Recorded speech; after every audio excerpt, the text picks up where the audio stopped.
할렐루야. 우리 주위 돌아보시면서 가정이 천국입니다. 인사 나누시겠습니다. 가정이 천국입니다. 가정이 천국입니다. 가정이 천국입니다. 가정이 천국입니다.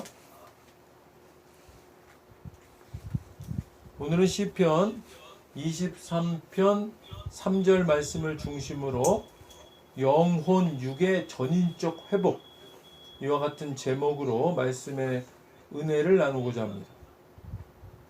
사랑하는 여러분 모두에게 늘 기쁘고 아름다운 날들이 되시기를 주님의 이름으로 축복합니다. 오늘 예배에 참석하신 모든 분들을 예수님 이름으로 축복합니다. 여러분들에게 특별한 축복의 일들이 생길 것입니다. 하나님께서 저와 여러분의 삶 내내 큰 축복을 예비하셨을 겁니다. 하나님은 언제나 선하신 계획과 섭리로 역사하십니다. 하나님은 신실하신 질서의 하나님이십니다. 신약성경 요한계시록에 보면 예수님은 7교회에 각각 7가지 다른 내용을 말씀하셨습니다. 7교회 전부에게 동일하게 적용되는 하나의 말씀을 하실 수도 있었지만 라오디게아 교회는 라오디게아 교회에 맞는 말씀, 빌라델비아 교회는 빌라델비아 교회에 맞는 말씀, 에베소 교회는 에베소 교회대로, 이처럼 각각 다른 말씀을 주셨습니다. 예수님의 지시, 칭찬, 꾸짖음도 교회마다 처한 환경마다 달랐습니다. 계시록은 그것에 대해서 이렇게 말하고 있습니다. 성령이 교회들에게 하시는 말씀을 들을지어다. 오늘의 설교 주제는 우리가 어떤 교회에 다니는가에 따라 삶과 죽음이 결정된다는 것입니다.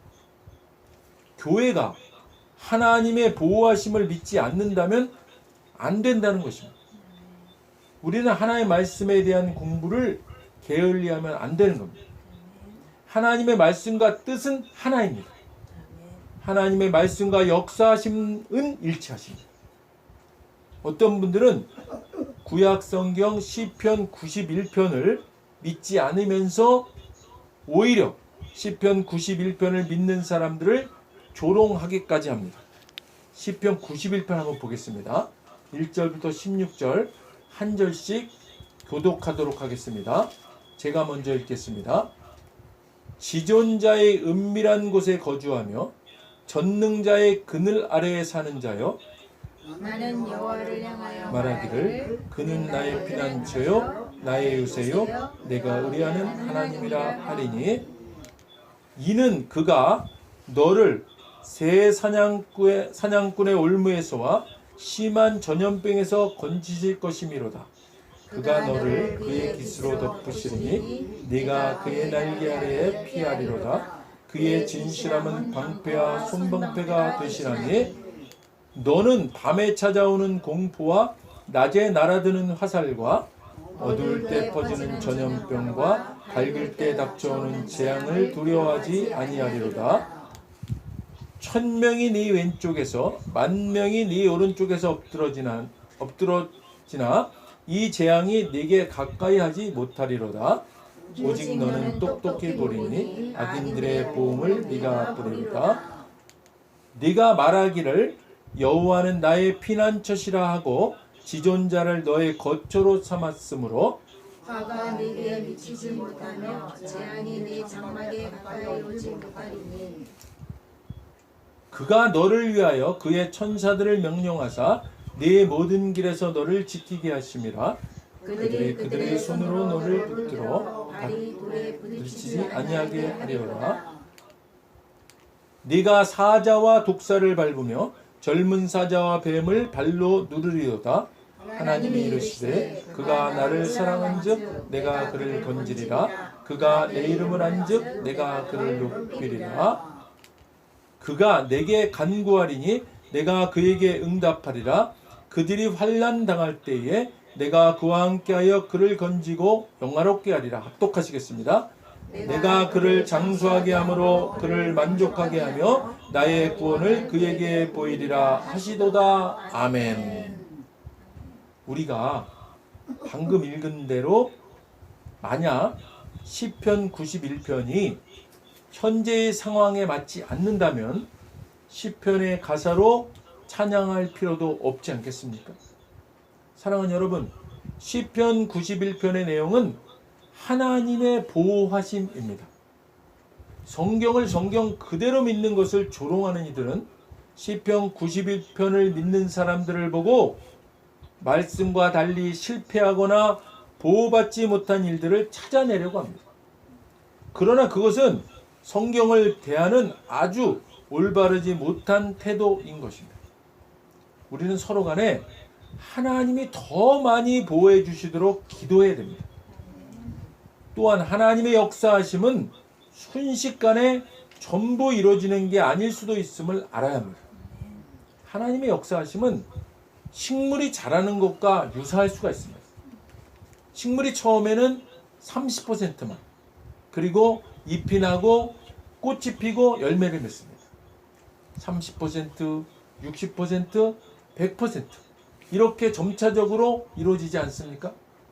사랑하는 여러분, 하나님을 계속 신뢰하셔야 합니다. 어느 날 우리가 운전을 하고 가다가 경미한 접촉사고가 났을 때, 하나님, 왜 나를 이런 접촉사고로부터 구하지 않으셨어요? 하면서 불평할 수 있을 겁니다. 마귀는요, 우리가 시편 91편을 의지하지 못하게 만듭니다. 마귀가 우리를 망하게 하려는 최악의 상황이 이루어지지도 않았는데 가벼운 접촉사고 정도가 무슨 큰일이겠습니까? 경미한 접촉사고 정도로 우리가 방금 읽은 시편 91편을 버리시겠습니까? 그러면 하나님께서 미래에 주실 것을 포기하는 것과 같은 것입니다. 100%에 달할 단계 그 직전에 와 있는데 하나님이 60%를 이미 주셨음에도 40%를 아쉬워하며 이미 가진 60%가 아닌 못 가진 40%에 눈을 두는 것과 같은 것입니다. 하나님의 말씀을 온전히 의지하는 교회를 다니셔야 합니다. 무엇이든 믿음으로 받는 겁니다. 치료도 마찬가지인 것이고 다 그렇습니다. 왜 제가 지금 이런 설교를 하겠습니까? 여러분 마음에 믿음이 들어갔습니다. 실상이 이루어지기 전에 미리 알고 보게 하려는 겁니다. 여러분이 또한 아셔야 할 점은 하나님이 주시는 지혜는 너무나 깊은 것이었어요. 설교 한 편 듣는 것으로는 이해가 되지 않을 수 있습니다. 여러분이 필요한 지혜가 오늘 설교에는 없을 수도 있습니다. 하지만 다음 주나 그 다음 주에 나올 수 있는 겁니다.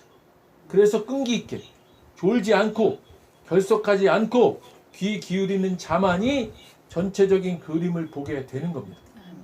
우리가 모든 사건에 직접적으로 연관되지는 않아도 하나님은 우리가 기도하게 하십니다. 하나님이 미리 보여주시는 것은 우리의 참여를 바라기 때문입니다. 실제 참여하든지 기도하든지 하나님이 깨닫게 하신 것을 두고 기도하면 축복이 따릅니다. 하나님의 역사하심에 참여한 것이니까. 성경은 말세에 모이기를 더욱 권면하라고 했습니다. 그날이 가까움을 볼수록 더욱 그리하자. 분명한 것은 하나님이 바라시는 것을 우리가 전해야 한다는 겁니다. 하나님은 한쪽을 채우시려고 다른 쪽을 비우시지 않으십니다. 하나님은요 늘 더하시는 분이십니다. 우리의 믿음의 덕의 성결을 더하십니다. 우리들의 앞으로의 삶이 계속 열매 맺고 성장할 것입니다. 할렐루야. 끊임없이 열매 맺고 더 큰 영광의 미래, 이 모든 게 계속될 겁니다. 거기에 계속적으로 오늘의 주제인 영원육의 전인적인 회복이 더해지는 겁니다. 여러분이 오늘 설교를 들으시고 안식하시게 된다면 여러분의 삶 속에서 하나님이 역사하실 겁니다. 대신 여러분이 분주해지면 하나님이 가만히 계십니다. 여러분이 빼앗기고 잃어버리고 속아서 없어진 것들, 사람이 했든 마귀가 했든 하나님께서 회복하실 겁니다. 우리는 종종 마귀를 모든 일에 끌고 들어옵니다. 마귀는 언제나 어딘가에 존재하고 있습니다. 그러나 하나님은 마귀가 있지 않은 것처럼 행하십니다. 물론 마귀는 어딘가에 존재하고 있습니다. 없다는 뜻이 아닙니다. 온갖 악한 일 뒤에는 마귀가 있습니다. 하지만 여러분, 예수님이 십자가에서 죽으셨을 때 어떤 분들은 예수님이 우리를 노예로 부리고 있던 마귀에게 죄값을 치르고 우리를 해방시켰다고 하는데 아주 잘못된 말이에요. 마귀는요, 그렇게 강력하지 않습니다. 하나님과 대등한 관계가 아닙니다. 예수님이 십자가에 달려 죽으신 것은 하나님의 사랑이 우리의 몸값을, 하나님의 거룩하심의 값을 치른 겁니다. 하나님의 공의의 값을 치른 겁니다. 상대가 하나님입니다. 하나님은 사랑이시기에 우리가 영원히 파멸하지 않고 우리가 모든 면에서 축복받기를 원하셨습니다. 사랑의 하나님이시죠. 하지만 하나님의 거룩과 공의는 하나님이 공의의 하나님이시기 때문에 단 한 점의 죄도 용납하지 못하십니다. 그러나 하나님은 사랑이시기 때문에 모든 죄를 용서하실 수 있습니다. 하나님은 죄가 없었던 것처럼 모른 척 하실 수는 없었습니다. 하나님은 죄를 눈 감으실 수 없으셨습니다. 하지만 하나님이 하실 수 있으셨던 것은 죄를 눈 감으실 수는 없으셨지만 죄를 완전히 사하실 수는 있었습니다. 따라서 갈보리 언덕에서 공의로운 방법으로 행하셨습니다. 여러분, 이게 정확한 설교입니다. 우리가 하나님의 공의를 기억합니다. 하나님께 감사할 수 있는 이유는 그리스도께서 십자가에 달려 피를 흘리셨을 때 하나님의 공의와 거룩의 기준을 완벽히 만족시키셨습니다. 우리를 대신해서 어린 양이 피 흘리셨기 때문입니다.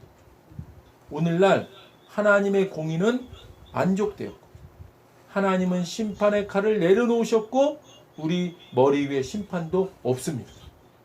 더 이상 정죄함도 없고 끊임없이 부어지는 은총을 받습니다. 멈추지 않고 은총을 주십니다. 사랑하는 여러분, 하나님의 신실하신 영혼 육의 회복이 임하실 것입니다. 하나님의 신실하신 영혼 육의 회복이란 단어와 함께 이 회복은 하나님이 주신 회복을 말하는 것이지 인간이 주는 회복을 말하는 것이 아니라는 것입니다.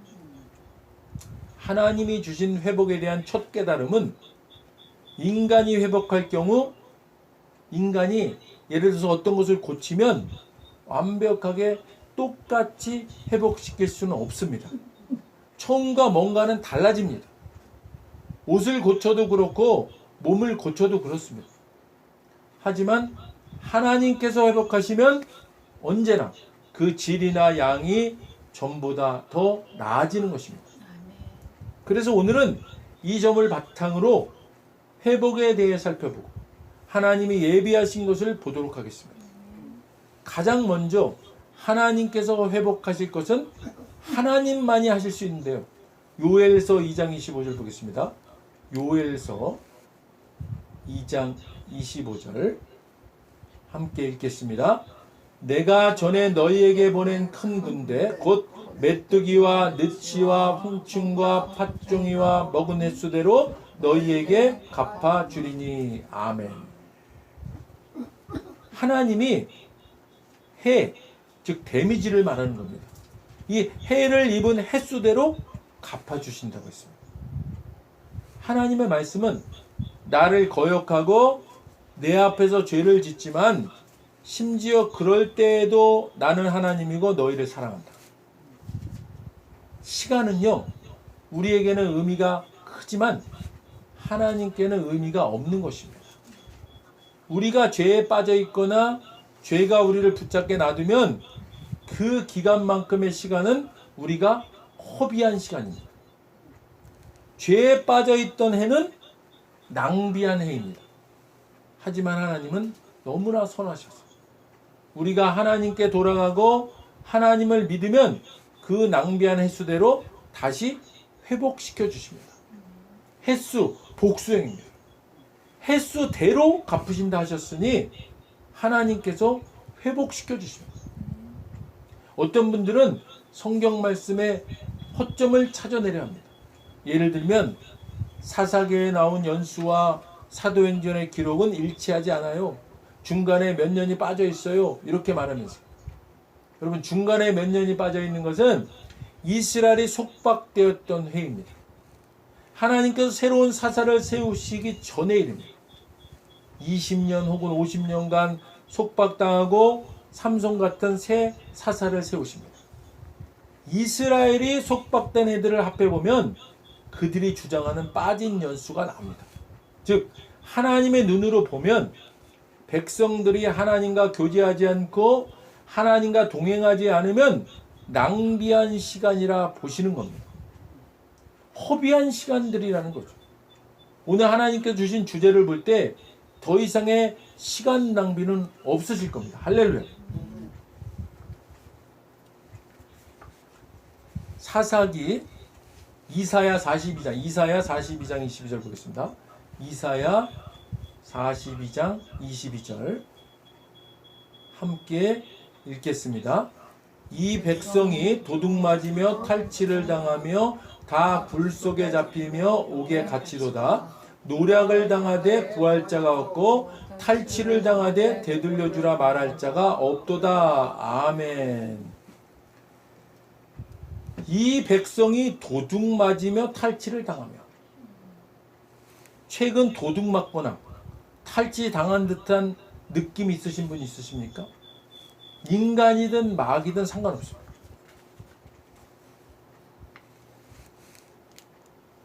다 불 속에 잡히며 옥에 갇히도다.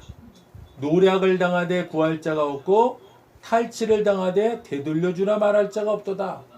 바로 이 구절입니다. 되돌려주라 말할 자가 없도다. 되돌려주라고 말할 수 있으려면 회복하시는 하나님을 믿어야 합니다. 모든 일의 회복을 구하고 말해야 합니다. 왜냐하면요, 아무도 회복을 말하지 않았다 했으니 말입니다. 자, 이제부터는요, 주님의 회복의 때입니다. 산산이 부서진 것들, 여러분들 잃은 것들이 돌아올 겁니다. 하나님은요, 모든 분야를 회복시키십니다. 첫째로 잃어버린 해, 즉 데미지 받은 것들 하나님이 갚아주시고, 그 다음은요, 우리의 영혼입니다. 즉 생각과 감정입니다. 성령과의 유대에서 벗어났다면, 마음이 항상 우울하고 부정적으로 생각한다면 하나님께서 이제부터 여러분의 영혼을 회복하실 겁니다. 할렐루야. 오늘 본문 말씀 시편 23편 3절입니다. 우리 다시 한번 함께 읽겠습니다. 내 영혼을 소생시키시고 자기 이름을 위하여 의의 길로 인도하시는도다. 아멘. 세 번째로 회복시키시는 분야는 육체입니다. 예레미야 30장 17절 보겠습니다. 예레미야 30장 17절 함께 읽겠습니다. 여호와의 말씀이니라. 그들이 쫓겨난 자라 하매 시온을 찾는 자가 없은즉 내가 너희 상처로부터 새살이 돋아나게 하여 너를 고쳐주리라. 아멘. 내가 너의 건강을 고쳐주겠다 말씀하셨습니다. 상처로부터 새살이 돋아나게 하여. 하나님께서 아무리 믿어도 결과가 없다고 하는 이들을 향해 주시는 말씀입니다. 하나님께서 오랫동안 질병을 앓아온 분들을 낫게 하실 겁니다. 아마 이미 포기하신 분들이 있으실 겁니다. 하나님께서 다른 것은 고치셔도 의사들도 약 처방만 할 뿐이지 내 병만은 못 고친다. 이렇게 생각하시는 분들, 그러나 하나님께서 말씀하십니다. 내가 너를 고쳐서 건강하게 하리라. 상처로부터 새살이 돋아나게 하겠다. 그러니 여러분 준비하십시오. 하나님께서 여러분들의 허비한 세월을 회복하시고 영혼을 소생시키시며 낙담한 마음을 일으키시고 여러분들의 건강을 고쳐주십니다. 할렐루야. 만성적인 질병과 상태를 낫게 하실 겁니다. 하나님께서 고치시면요, 양과 질이 모두 회복되는데, 자, 관련 성경 구절입니다. 하나님의 율법에서 나온 내용입니다. 율법은 이렇게 가르쳐야 하는 겁니다. 자, 출애굽기 22장 1절 보겠습니다. 함께 읽겠습니다. 사람이 소나 양을 도둑질하여 잡거나 팔면 그는 소 한 마리에 소 5마리로 갚고 양 한 마리에 양 4마리로 갚을지니라. 아멘. 사람이 소나 양을 도둑질하여, 모세 율법입니다. 잡거나 팔면 그는 소 한 마리에 소 5마리로 갚고 양 한 마리에 양 4마리로 갚을지니라. 이것이 하나님의 법입니다. 하나님은요, 손해를 본 사람에게 한 마리를 잃었으니 한 마리만 받아라, 이렇게 말씀하지 않으셨습니다. 범죄로 인해 손해를 받는 이는 보상을 받습니다. 소 한 마리를 5마리로 갚고 양 한 마리를 양 4마리로 갚습니다. 왜 차이가 나는 걸까요? 소는 5배, 양은 4배입니다. 양과 소 중에 어떤 게 덩치가 더 큽니까? 소가 더 크죠. 하나님이 말씀하셨습니다. 손해가 클수록 회복도 더 크다. 할렐루야. 자, 레위기 5장입니다. 우리가 앞으로 내내 볼 내용입니다. 누군가 마음이 불편한데 뭐가 잘못인지는 몰라도 불편할 때, 그럴 때 어떻게 합니까? 레위기 우리 5장 14절로 15절 보겠습니다. 레위기 5장 14절로 15절입니다. 함께 읽겠습니다. 여호와께서 모세에게 말씀하여 이르시되 누구든지 여호와의 성물에 대하여 부지 중에 범죄하였으면 여호와께 속건제를 드리되 네가 지정한 가치를 따라 성소의 세겔로 몇 세겔 은에 상당한 흠없는 순양을 양떼 중에서 끌어다가 속건제로 드려서. 아멘. 이것은요, 하나님께 대해 저지른 범죄입니다. 나중에 이제 인간을 상대로 저지른 범죄도 나옵니다. 그 둘에 대하여 회복이 언급되는데, 자, 같이 보시겠습니다. 레위기 5장 15절.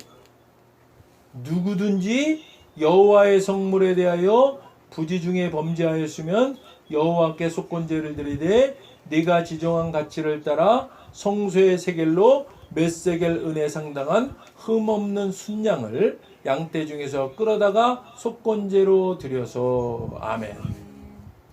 여호와께 속건제를 드리되 흠없는 순양을. 자, 흠없는 순양입니다. 바로 우리 주 예수님을 말씀하시는 겁니다. 죄에 대해서 이 점을 기억하십시오. 하나님은요, 그리스도를 보시고 우리를 용서하십니다. 하나님이요, 우리를 보셨으면 우리는 이미 끝난 죽은 인생일 겁니다. 하지만 십자가 위에 예수님을 보셨고 그래서 우리를 용서하신 겁니다. 예수님은요, 흠이 없는 순양이십니다. 성경은 흠도 티도 없는 순양이라고 했습니다. 흠은요, 외부적인 것이고요, 티는요, 내부적인 것입니다. 의사들이 엑스레이나 MRI로 아무리 봐도 아무런 티가 없을 겁니다. 예수님은요, 흠도 티도 없으십니다. 성소의 세겔로 몇 세겔 은에 상당한 양을 속건제로 드려서. 레위기 5장 16절 보겠습니다. 같이 읽겠습니다. 성물에 대한 잘못을 보상하되 그것의 5분의 1을 더하여 제사장에게 줄 것이요 제사장은 그 속건제의 순양으로 그를 위하여 속죄한즉 그가 사함을 받으리라. 아멘. 성물에 대한 잘못을 보상하되 하나님의 성물에 대한 잘못입니다. 우리가 최선을 다해 예배를 드리고 성찬식에 참여해도 우리는 주님을 섬기는 봉사에도 한눈을 팔고 이기적이 되고 자만할 수 있습니다. 이것이 바로 성물에 대한 죄라고 말할 수 있습니다. 예수님은요, 그런데 이것마저도 십자가에서 다 덮으셨습니다. 성물에 대한 잘못을 보상하되 여기서 보상이라는 것이 바로 회복을 말하는 겁니다. 보상과 회복은요 같은 뜻입니다. 잘못을 회복하되 그것의 5분의 1을 더하여 제사장에게 줄 것이고, 잘못했는데 그것의 5분의 1을 더하여 제사장에게 준다는 겁니다. 5분의 1이라는 것은 20%를 말하지 않습니까? 다시 말해서 완전한 보상을 먼저 하고요, 모세가 정한 성소의 가치를 따라 제사장인 모세에게 성물에 대해 죄를 지었습니다 하면 양을 데려오라 합니다. 거기에 더해서 100세겔을 가져오라는 겁니다. 100세겔은요 완전한 보상 금액이고 거기에 5분의 1을 더해야 합니다. 이게 무슨 의미입니까? 120%란 뜻입니다. 즉 우리가 주님 앞에 갈 때 주님이 보상을 받으십니다. 바로 그 뜻입니다. 제사장은 그 속건제의 순양으로 그를 위하여 속죄한 즉 그가 사함을 받으리라. 여러분 잘 들으십시오. 이 율법은 그리스도의 십자가 사역을 우리가 잘 이렇게 그림처럼 볼 수 있게 시각한 것입니다. 순양과 은을 가지고 설명했을 뿐이지 사실은 갈보리 언덕에서 일어날 일을 설명한 겁니다. 갈보리에서 하나님의 아들은 이 구절을 꼭 아셔야 합니다. 시편 69편 4절입니다. 시편 69편 4절 함께 읽겠습니다. 까닭 없이 나를 미워하는 자가 나의 머리털보다 많고 부당하게 나의 원수가 되어 나를 끊으려 하는 자가 강하였으니 내가 빼앗지 아니한 것도 물어주게 되었나이다. 아멘. 이 시편 말씀이 바로 오실 메시아에 관한 시입니다. 메시아 누구죠? 예수님을 묘사한 겁니다. 다윗이요 성령의 감동을 받아 예수님의 마음을 예언한 겁니다. 예수님의 말씀입니다. 예수님의 말씀. 까닭 없이 나를 미워하는 자가, 이 구절을 기억하시고, 자 마지막 절입니다. 물어주게 되었나이다. 예수님 곧 메시아 말씀입니다. 내가 빼앗지 아니한 것도 물어주게 되었나이다. 예수님은요 훔치지도 빼앗지도 않았습니다. 예수님이 속이지도 않았는데 예수님이 물어주셨습니다. 예수님이 빼앗지 아니한 것까지도 말입니다. 예수님이 우리의 대속제물이란 무슨 뜻입니까? 우리가 물어주는 게 아닙니다. 예수님이 대신 물어주시죠. 우리의 대속제물로 오셨기 때문입니다. 예수님이 빼앗지 아니한 것을 물어주러 오셨습니다. 여러분 시편 69편 4절이 메시아에 대한 시편임을 증명해 보겠습니다. 이 구절이 인용된 곳이 또 있습니다. 까닭 없이 나를 미워하는 자는 여기에만 쓰여 있는데요, 요한복음 중 다락방 장면에서 인용되었습니다. 예수님께서 성만찬을 베푸실 때 하신 말씀입니다. 요한복음 15장 25절 똑같은 말씀이습니다. 요한복음 15장 25절 우리 함께 읽겠습니다. 그러나 이는 그들의 율법에 기록된 바 그들이 이유 없이 나를 미워하였단 말을 응하게 하려 함이라. 아멘. 제자들에게요 자신을 미워하면 아버지를 미워하는 것이라고 하셨습니다. 그러나 이는 그들의 율법에 기록된 바 그들의 이유 없이 나를 미워하였단 말을 응하게 하려 함이라. 이는요 시편 69편의 구절을 직접 인용한 겁니다. 이 구절 옆에 시편 69편이 참고 말씀으로 나올 겁니다. 빼앗지 않은 것까지 회복시키시는 주님.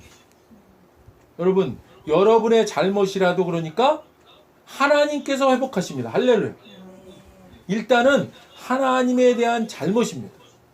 하나님의 성물에 대한 잘못, 그 보상은 하나님이 받으십니다. 하나님께서 저와 여러분을 지키시고 보호하시기를 기도하겠습니다. 하나님은 어떤 경우에 혹은 대부분의 경우 기도가 없으면 이 땅에서 역사하지 않으십니다. 아마도 언약과 관련된 이유가 아닌가 생각합니다. 야베스가 했던 것처럼 하나님께 간구해 보십시오. 하나님의 손을 펼쳐서 비극에서 구해 주시길 구하십시오. 역경에서 구해주시길 기도하겠습니다. 누군가는 적절한 기도가 아니라고 할지도 모르지만 예수님께서도 시험에 들지 않게 기도하라고 말씀하셨습니다. 그렇다고 시험이 없는 건 아니지만 이를 위해 기도하라고 하셨습니다. 그러니까 여러분, 주님께서 가르쳐 주신 기도를 하는 겁니다. 오늘 하나님께서 말씀하십니다. 우리 다 함께 기도하겠습니다. 잃어버린 것들, 빼앗긴 것들, 손해본 것들, 우울하고 부정적인 생각과 감정들, 병들고 약한 육체, 하나님께 범한 범죄, 인간에게 범한 범죄, 이 모든 것들로부터 전인적인 회복을 약속하심에 감사드립니다. 이제 우리도 영혼육의 전인적인 회복이 임했음을 선포합니다. 하나님은 선하신 분이기 때문에 우리가 범죄한 것까지도 하나님이 보상해 주시는 것을 우리 오늘 말씀을 통해서 깨달았습니다. 하나님, 이 오늘 말씀을 우리가 마음판에 새기고 우리 가운데 있는 모든 부족한 것들, 깨어진 것들, 잃어버린 것들, 이 모든 것들로부터 회복되는 우리가 될 수 있도록 인도하여 주시옵소서. 오늘 말씀하신 회복은 전인적인, 영혼, 육의 전인적인 회복을 말씀하셨습니다. 하나님은 완전한 회복을 이루시는 분임을 우리가 깨닫습니다. 하나님, 우리 가운데 있는 모든 부족한 것들을 이 시간 말씀을 통해서 회복하여 주시고, 이 회복을 통해서 우리의 삶이 주님을 더욱 기쁘게 하는 삶이 될 수 있도록 인도하여 주시옵소서. 감사드리며 예수님 이름으로 기도드립니다. 아멘. 먼저 오늘 아직 예수님을 구세주로 영접하지 않은 분이 있다면 그분들께 오늘 하나님께서 말씀하십니다. 나는 너희를 사랑하기에 내 아들을 너희에게 주었다. 예수님을 우리를 대신해서 십자가에 못 박혀 죽으셨다. 우리를 위하여 우리를 대신하여 죽으셨습니다. 그 결과 거룩하신 하나님의 모든 정죄함과 처벌이 우리가 아닌 대속제물이신 예수님께 떨어졌습니다. 성경에 기록된 바 하나님은 거룩하신 동시에 사랑이십니다. 그래서 우리를 사랑하셨습니다. 그의 거룩함을 더럽힐 수 없었죠. 누군가가 대신 죽어야 했습니다. 그래서 영생하시는 예수님께서 보좌에서 내려오사 인간의 아기로 태어나셨죠. 죽기에 오신 겁니다. 완벽한 인간이신 그분이 흠 없는 인생을 사신 주님이 우리를 위해 흠 없는 순양이 되셨습니다. 십자가에서 우리 대신 죽으셨고 3일째 되던 날 부활하셨습니다. 아직 예수님을 영접하지 않으셨다면 이 기도를 따라 하시길 바랍니다. 돕는 마음으로 다 같이 따라 하시겠습니다. 하늘에 계신 아버지, 얼마나 멋진 선물을 제게 주셨는지요. 주 예수 그리스도를 보내사 십자가에서 죽게 하셨고 저의 대속제물로 삼으셨습니다. 예수님은 내 죄와 저주와 처벌을 받으셨습니다. 그 모든 것이 십자가에서 완결되었습니다. 오늘날 예수님이 죽음에서 부활하셨기에 나는 예수님 안에서 하나님 앞에 설 수 있게 되었습니다. 하나님의 은총을 받고 선하심과 복의 면류관을 씁니다. 예수님은 이제 나의 구원주이십니다. 예수님은 이제 나의 주님이십니다. 하나님 아버지, 저를 구원해 주셔서 감사드립니다. 하나님 아버지, 저를 구원해 주셔서 감사드립니다. 예수님 이름으로 감사하며 기도드립니다. 예수님 이름으로 감사하며 기도드립니다. 아멘. 오늘 진심으로 따라하신 이 영적 기도가 믿어지는 은혜가 임하신 분 구원 받으셨습니다. 할렐루야. 이어서 우리 오늘 말씀 생각하시면서 각자 기도 제목을 위해 주여 한 분 부르시고 기도하도록 하겠습니다. 주여!